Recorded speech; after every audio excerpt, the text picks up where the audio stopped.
much closer till die.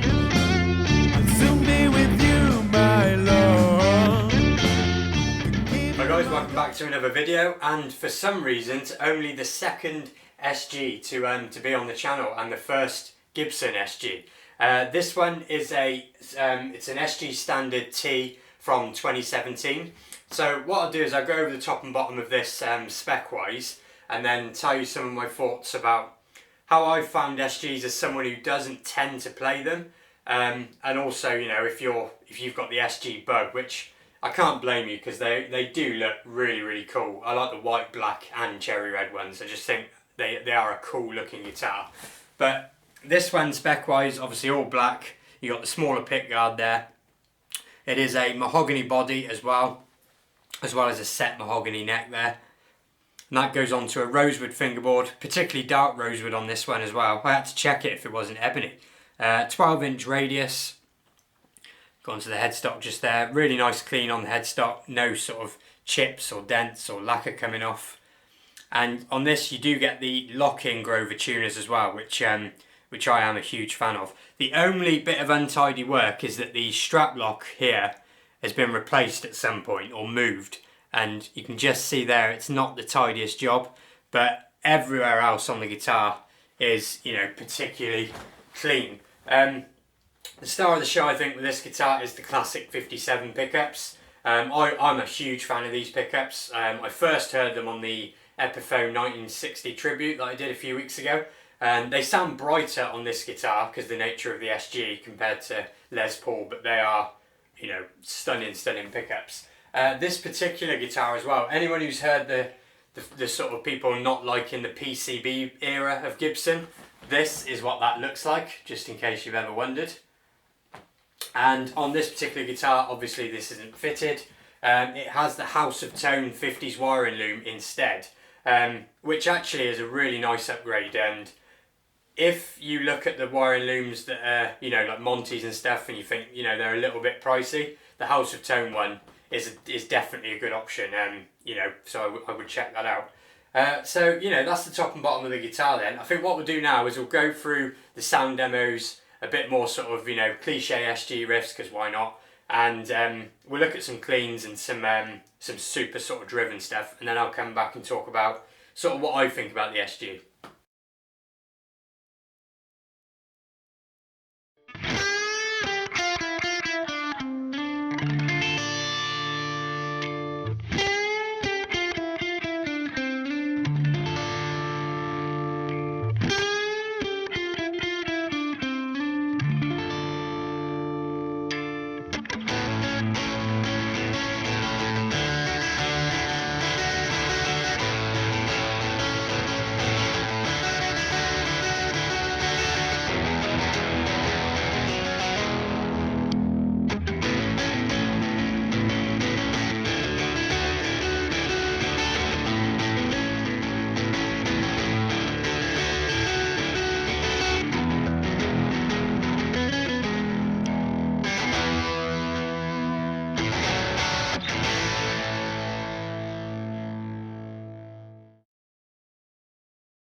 So you heard some sound examples just there then. Hopefully you see what I mean about these being just slightly brighter than the Epiphone ones I tried before. But classic 57s for me are some of the nicest humbuckers Gibson do that I've tried. So if you haven't played an SG before, you will have heard how sort of long they feel to play. And that is definitely inherent on SGs, and it does feel very weird. If you were to sort of blindfold yourself and find the 12th fret if you're not familiar, which I just did because I've been playing it. But you would probably like you'd be 2 or 3 frets out because it does feel this way round sort of thing. But my advice to you would be go out and try as many different SGs as you can, because to me it's all about the width and fatness of the neck. If you can find one that you like and that you're comfortable with, the whole sort of long feeling will go away after a couple of minutes and you'll just get used to bouncing back and forth. So that would be my advice for someone who wasn't necessarily a strict, SG player, is try out a few, find one that the width and fatness of the neck fits, and I really don't think you'll have an issue, with the longness of the guitar. And when you stand up and play an SG, it's actually a lot more comfy and less noticeable. It's just when you sit down, you notice it. But yeah, I mean, that's about it with this guitar, really.